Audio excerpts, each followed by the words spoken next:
Okay तो आज हम पढ़ रहे हैं बर्नौलीज इक्वेशन।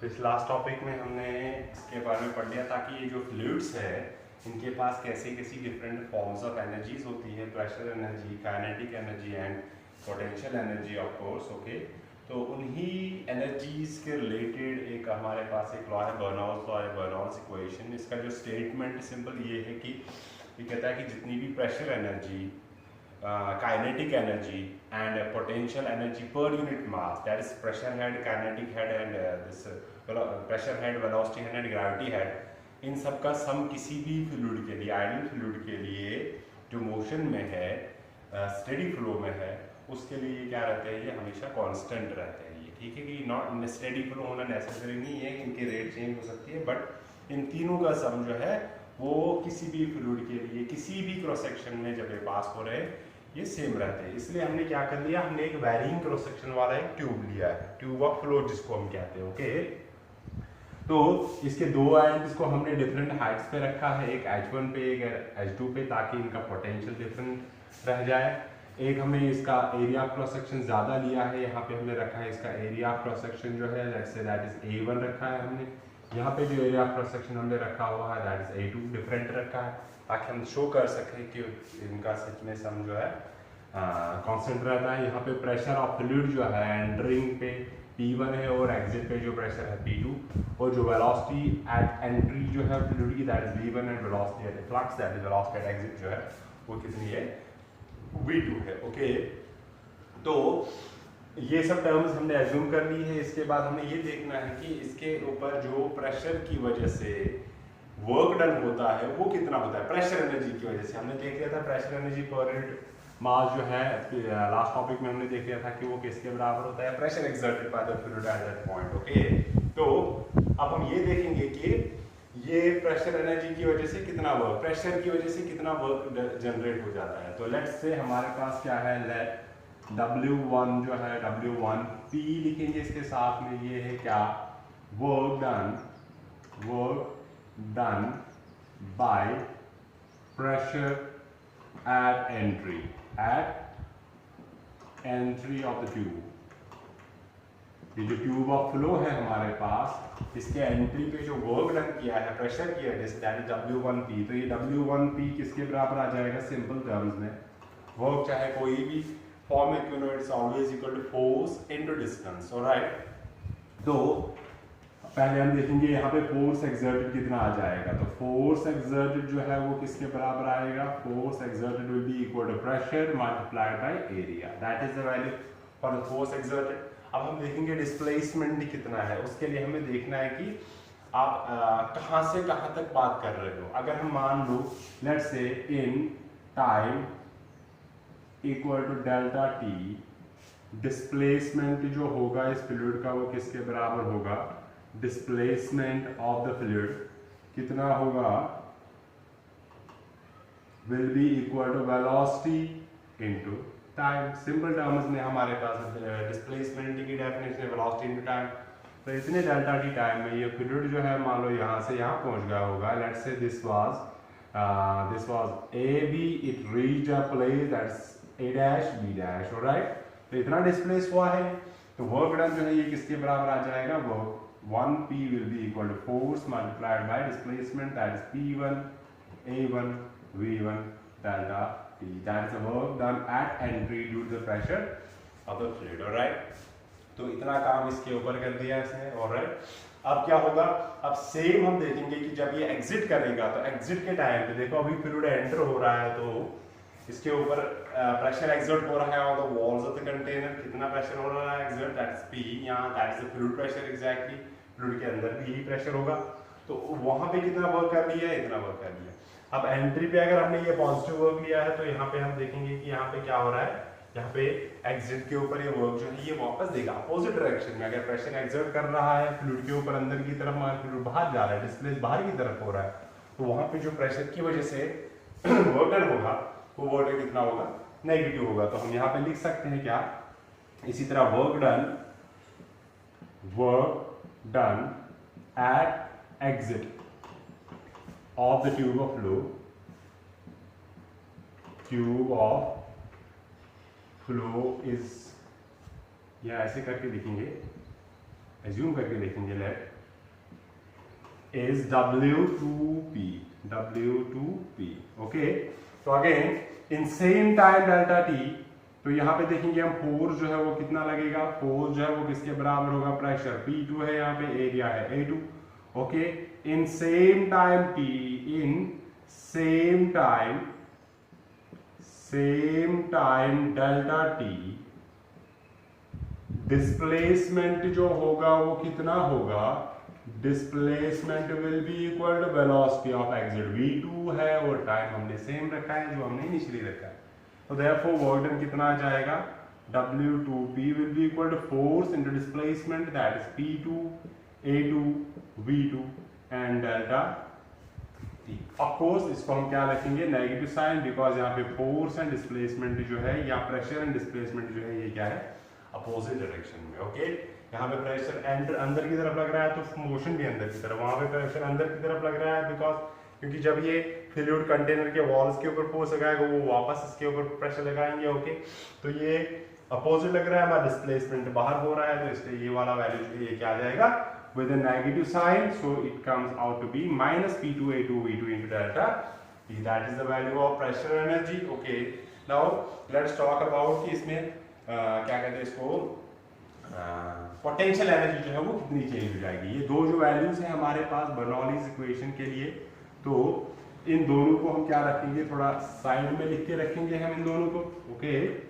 तो ये जो डेटम है हमारा, इस डेटम से हमने मेजर करके रखा है कि ये हाइट कितनी है। हमारे पास आ गया एक value, W1P was equal to P1 A1 V1 delta T, W2P जो है that is equal to minus P2 A2 V2 and delta T। ये दो वैल्यूज हमारे पास आ गए। नाउ अगर हम देखेंगे मास जो है, लेट्स से हमारे पास क्या है, लेट रो जो है ये है हमारे पास density of fluid, density of fluid.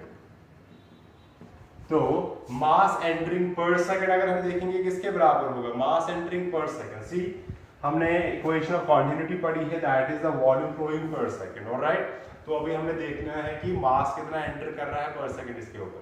तो यहाँ पे थोड़ा सा कैलकुलेट करेंगे। पहले देखो हमारे पास मास सिंपली होता है किसके बराबर, density to the mass by volume, mass होगा density into volume, simple terms, v is volume not velocity है। बट अगर हम देखेंगे यहां से यहां कितना वॉल्यूम है, it is simply equal to area of the base multiplied by this distance. ये डिस्टेंस हमने अभी देख लिया, it is a displacement travelled by this fluid part in time delta t। तो ये आएगा किसके बराबर, velocity v1 into delta t इसके बराबर, ओके। अगर आप लिखना चाहोगे पर सेकंड तो टाइम से मल्टीप्लाई नहीं करेंगे, अगर आप इसके डायमेंशंस भी देखोगे इट्स एग्जैक्टली मास पर सेकंड आ जाएगा।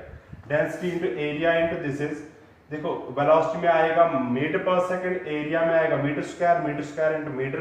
अगर आप डायमेंशन देखना चाहोगे, ये बेसिकली डेंसिटी, ये वॉल्यूम पर सेकंड ही है AV, because area means metre square, velocity means metre per second, it's metre cube per second, metre cube is volume basically.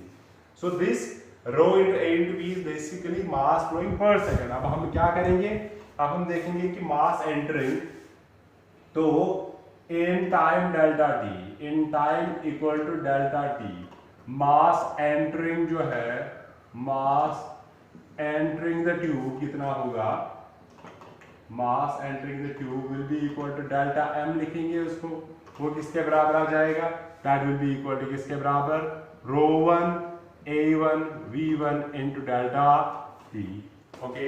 इतना मास एंटर कर रहा है इसके अंदर, ओके। इसी तरह अगर हम देखेंगे कि जो मास एग्जिट हो रहा है वो किसके बराबर होगा, तो mass in same time delta t, in same time equal to delta t, जो मास लीव कर रहा है, मास लीविंग द ट्यूब किसके बराबर होगा, equal to delta m। Again same होगा क्योंकि मास ना तो यहाँ पे हमारे पास कोई एक्स्ट्रा सोर्स है ना कोई एक्स्ट्रा सिंक है, तो जितना मास एंटर करेगा वही मास बाहर ले जाएगा। तो जो मास एंटरिंग मास लीविंग जो है वो क्या होगा, सेम होगा, इतना मास हो जाता है। तो नाउ लेट्स से कि हमारे पास पोटेंशियल एनर्जी जो है वो कितनी चेंज हो रही है, पोटेंशियल एनर्जी की चेंज जो है वो कितनी हो रही है। अगर पहले हमारे पास है मास m g into h, that is the potential energy here, and now it goes against gravity, so this one will be equal to minus mgh2। तो हम लिखेंगे चेंज इन पोटेंशियल एनर्जी या वर्क डन बाय ग्रेविटी किसके बराबर होगा, work done by gravity on the fluid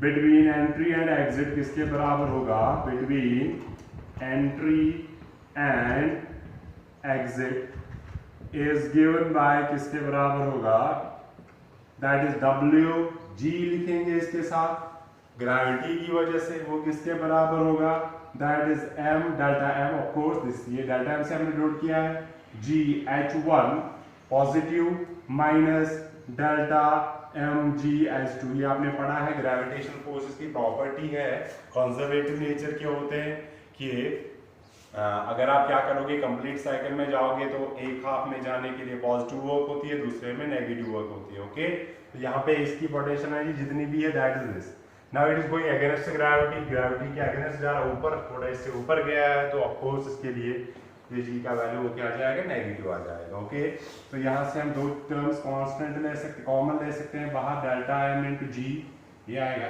h1 minus h2, that is the work done by gravity on the fluid which is going slightly upwards from its original position above the diagram, alright।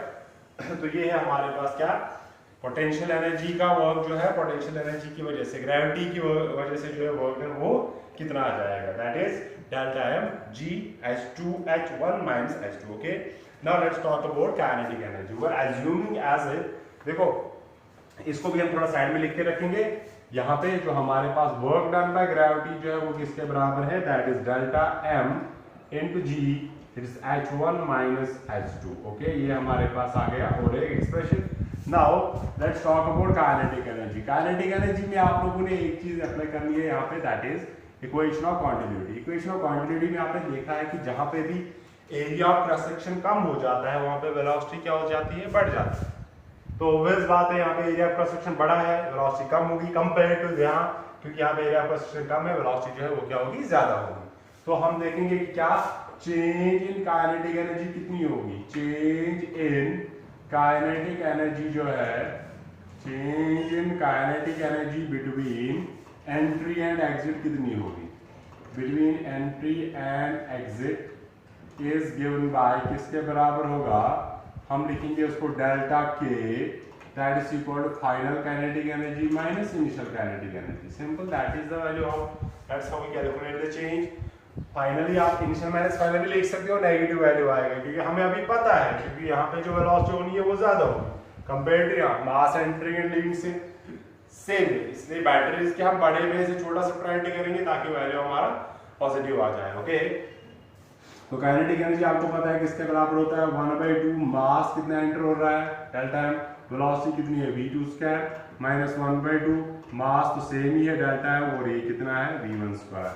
तो हमारे पास kinetic energy का change जो है वो किसके बराबर आ गया, 1/2 delta m common निकालेंगे, it is v2² minus v1²। Alright, तो ये हमारे पास जो है, ये हमारे पास आ गया क्या, change in kinetic energy. Alright, तो अब हमारे पास एक वर्क एनर्जी और में हमने एक थ्योरम पढ़ी है, वर्क एनर्जी थ्योरम, जिसमें हमने देख लिया क्या कहते हैं, net work done is equal to किसके बराबर, चेंज इन काइनेटिक एनर्जी। तो हम इसको भी यहाँ पे लिख के रखेंगे कि क्या, change in kinetic energy is equal to 1/2 delta m into v2² minus v1²। Alright, ये डेल्टा m का वैल्यू हमने अभी डाला नहीं है, डेल्टा m का वैल्यू आपको पता है किसके बराबर है, वो भी लिख के रखूंगा मैं यहाँ पे।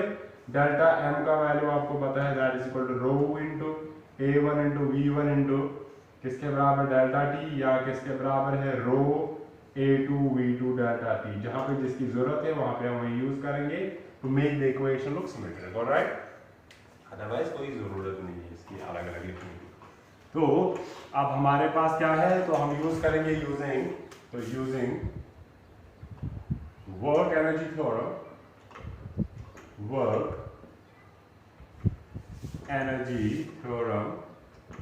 तो हमारे पास आ जाएगा work done by pressure 1 work done by pressure at 2 plus work done by gravity किसके बराबर आ जाएगा, change in kinetic energy. Simple terms में ऐसे ही लिखेंगे हम इसको। ओके, तो हम क्या लिखेंगे, पहले वर्क डन बाय प्रेशर 1 किसके बराबर है, it is P1 A1 V1 delta T minus W2 है किसके बराबर, P2 A2 V2 delta T। Okay, then we have work done by gravity that is equal to किसके बराबर, यहाँ पे लिखता हूँ मैं plus, this is delta M into G, it's H1 minus H2 is equal to किसके बराबर, 1/2 delta M into किसके बराबर है, V2 square minus V1 square के बराबर। ये हमारे पास वैल्यू आ गया, थोड़ा सा बड़ा लिखेंगे इसको, this is equal to V2 square minus V1 square. तो ये हमारे पास आ गया इसका एक्सप्रेशन। ऑलराइट, तो अब हम क्या करेंगे, डेल्टा M जो है हम इसको वैल्यू डालें या इसको ऐसे डायरेक्ट भी हम सिंपलीफाई कर सकते हैं। ओके, क्योंकि अगर हम देखेंगे जो हमारे पास डेंसिटी, यहां पे देख लो, ये है rho into A into V1।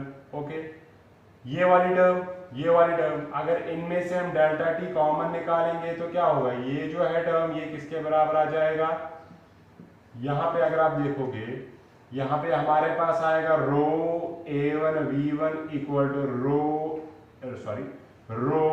A2 V2 equal to delta T हटाएंगे, ये आएगा डेल्टा M डिवाइडेड बाय किसके बराबर, डेल्टा T के बराबर।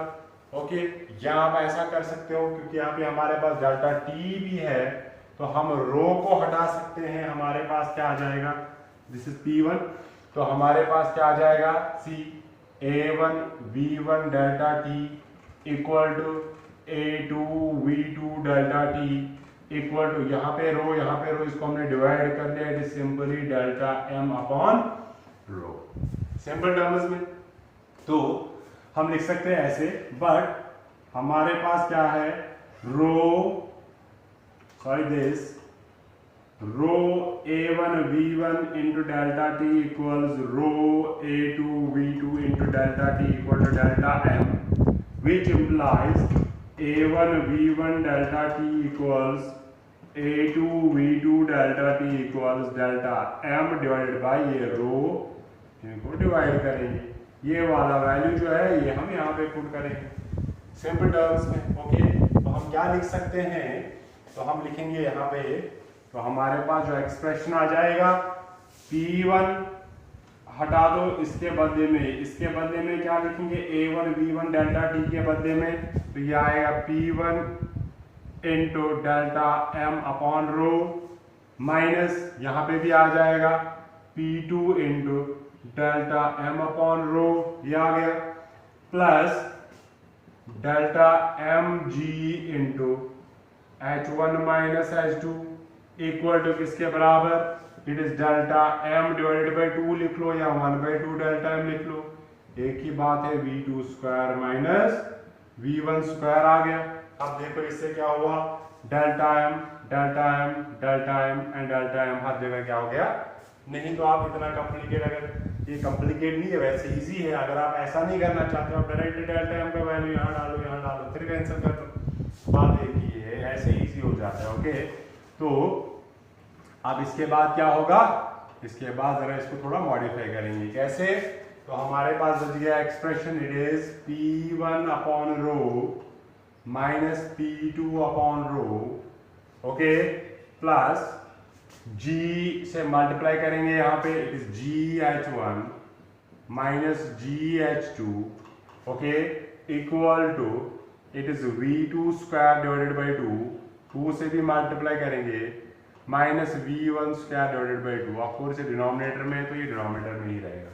अब देखो ये 2 वाले एक साइड में रखेंगे, 1 वाले जो सबस्क्रिप्ट है वो एक साइड में रखेंगे, तो यहाँ पे हमारे पास है P1 divided by rho plus GH1 plus ये टर्म यहाँ पे पॉजिटिव आएगी, it is V1 square divided by 2 equal to ये नेगेटिव था यहाँ पॉजिटिव बन जाएगा P2 divided by row, okay, यहाँ पे ये नेगेटिव था यहाँ पॉजिटिव हो जाएगा प्लस GH2 प्लस ये तो ऑलरेडी यहीं पे है पॉजिटिव है 2 वाला, तो इसको ऐसे लिखेंगे, अगर आप देखोगे सेम टर्म है, P1 rho P2 G H1 G H2 V1 square by 2 V2 square by 2। अगर आप देखोगे ये टर्म हमने पहले डिफाइन कर दी, this is pressure energy per unit mass, this is gravitation energy, that's potential energy per unit mass, this is velocity, this is kinetic energy per unit mass. इसको हमने बोला था प्रेशर हेड, ग्रेविटेशन हेड, इसको बोला था हमने velocity head या kinetic head. Alright, तो अगर आप देखेंगे विच इंप्लाइज कि P बाय रो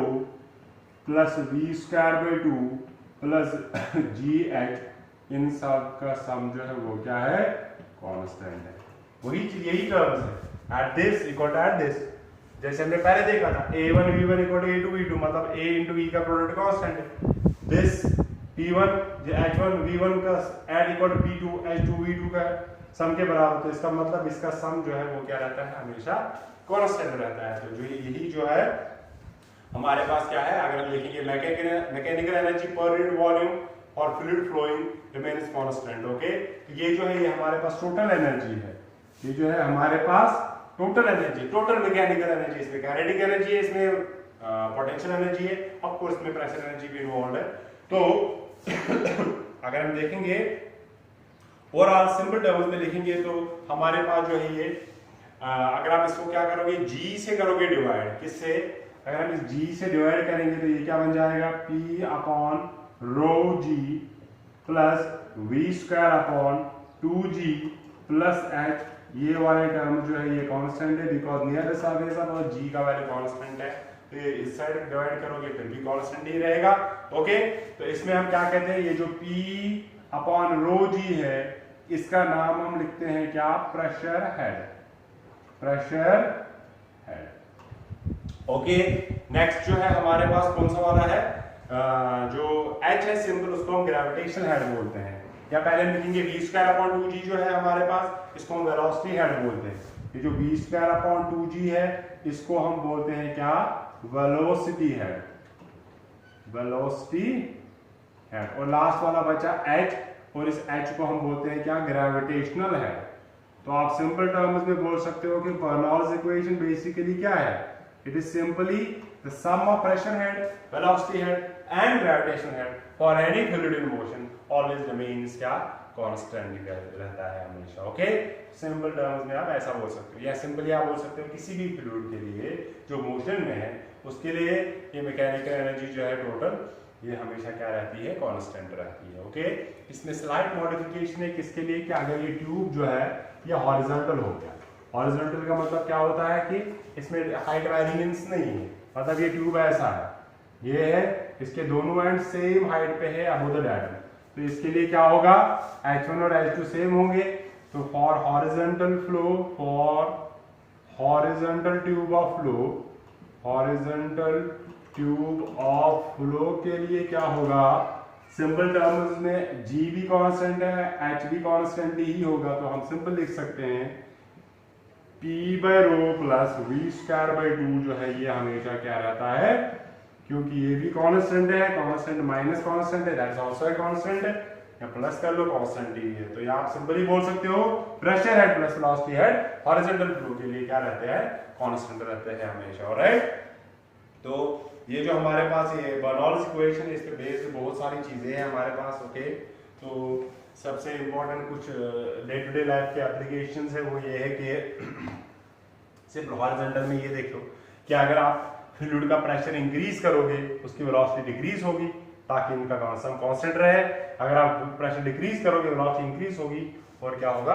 तब भी ताकि इनका सम कांस्टेंट रहे। इस पे बेस्ड है हमारे पास बहुत सारी चीजें जो हमारे डे टू डे लाइफ में होती है, उनमें से क्या क्या इंपॉर्टेंट है। सबसे पहले अगर हम देखेंगे, जो अगर आप कभी रेलवे स्टेशन जाओगे वहाँ पे एक अनाउंसमेंट कंटिन्यूसली होता रहता है कि जो ट्रेन आ रही है उसके साथ में एक पील एंड येलो कलर की लाइन होती है, आप मतलब जो पैसेंजर्स है उनको गाइड किया जाता है कि they should stay away behind that yellow line. Why, reason ये है कि जो ये ट्रेन आती है इसकी स्पीड बहुत ज़्यादा होती है, अगर आप इस ट्रेन के नज़दीक गए तो क्या डेंजर हो सकता है, जब ये बहुत फास्ट स्पीड के साथ आ जाएगी तो क्या होता है कि इसके साथ जो ये एयर है अगर आप देखोगे वो भी जैसे उसी स्पीड के साथ भाग रहा होता है। ओके, तो यहाँ पे जो ये एयर जो है इसकी स्पीड जो है वो क्या हो जाती है, बहुत ज़्यादा इंक्रीज हो जाती है। अगर स्पीड इंक्रीज हो जाएगी तो होगा क्या, प्रेशर जो है वो अकॉर्डिंगली क्या हो जाएगा, डिक्रीज हो जाएगा, क्योंकि इन सबका सम कांस्टेंट होता है हमेशा। तो अगर यहाँ पे जो है प्रेशर जो है वो क्या हो गया, डिक्रीज हो गया, बट पीछे जो एटमॉस्फेरिक प्रेशर है वो तो वैसा ही है। तो उस atmospheric pressure, difference of pressure की वजह से क्या होगा, आपको धक्का लग सकता है, you may fall towards the train and you may get hurt. Alright, that's why we are asked you to stay behind that yellow line on railway stations. Alright, एक बात ये होगी। दूसरी ये है कि अगर आप कभी आपने वीडियोस वगैरह में देखा होगा, केरला टूरिज्म में वहाँ पे एक फेमस टूर्नामेंट है बोट रेसिंग का टूर्नामेंट। ऑलराइट, बहुत जगहों पे होता है, बट तो उसमें क्या होता है कि जो ये नाव चलाते हैं दो बंदे, they are instructed not to row between them. वो जो है ना, वो चप्पू जो है वो बीच में, उनको अलाउ नहीं होता है कि बीच में चलाए अगर वो नजदीक आ रहा है, उससे डेंजर हो सकता है। क्या डेंजर हो सकता है, मान लो कि इन्होंने ये चप्पू चलाए हैं, ये बीच में, ये they are pushing this fluid faster, जो इनके बीच में फ्लूइड है उसको बहुत जोर से धक्का पीछे दे रहे हैं। तो हम वो बेसिकली क्या कर रहे हैं, यहाँ पे इस फ्लूइड की वेलोसिटी जो है वो क्या कर रहे हैं, इंक्रीज कर रहे हैं। तो फ्लूइड की वेलोसिटी इंक्रीज होगी तो इसका प्रेशर जो है वो क्या हो जाएगा, डिक्रीज। बट साइड वाला जो फ्लूइड है उसका प्रेशर तो वैसा ही है जैसा था, तो उसकी वजह से क्या होगा, ये एक्स्ट्रा प्रेशर जो है इसको पुश करेगा टुवर्ड्स लोअर प्रेशर। फिर नजदीक आके क्या करेंगे, कोलाइड करेंगे और उनसे क्या हो सकता है, डैमेज हो सकता है, they may get hurt. Alright, same is the case with this. जो हमारे पास जो विंग्स किसके होते हैं, विंग्स ऑफ एरोप्लेन्स जो है, वहाँ एरोप्लेन जो टेक ऑफ करता है उसमें भी बर्नौलीज इक्वेशन का रोल होता है। जो विंग्स होते हैं अगर आप देखोगे वो बैंड शेप्ड होते हैं, अंदर जो है उनके छोटी सी, जो छोटी नहीं, वो बहुत लंबी होती है, बड़ी होती है, तो वो बैंड की वजह से यहाँ पे जैसे ना ये कैविटी जैसे बन जाती है। उससे क्या होगा, जैसे ही ये एरोप्लेन दौड़ता है ऑन द सरफेस, रनवे पे दौड़ता है टेक ऑफ करने के लिए, जब ये फास्ट दौड़ता है तो उससे क्या होता है, ये जो अंदर यहाँ पे एयर ट्रैप्ड है इसके नीचे, उस एयर की जो है वो इधर ट्रैप ही रहता है, और जो इसके ऊपर एयर फ्लो करता है उसकी स्पीड जो है, वेलोसिटी बहुत ज्यादा बढ़ जाती है, क्योंकि इसकी जो रनवे पे स्पीड होती है मोर देन 100 किलोमीटर के स्पीड से जाता है, बहुत फास्ट जाता है। राइट, तो उसकी वजह से जो ये इस विंग के ऊपर जो ऐसे करके फ्लो जा रहा है, फिर उसकी उस एयर की वेलोसिटी जो है वो बहुत ज्यादा इंक्रीज हो जाती है, उसकी वजह से वहां पे जो है एयर प्रेशर जो है वो बहुत ज्यादा रिड्यूस हो जाता है।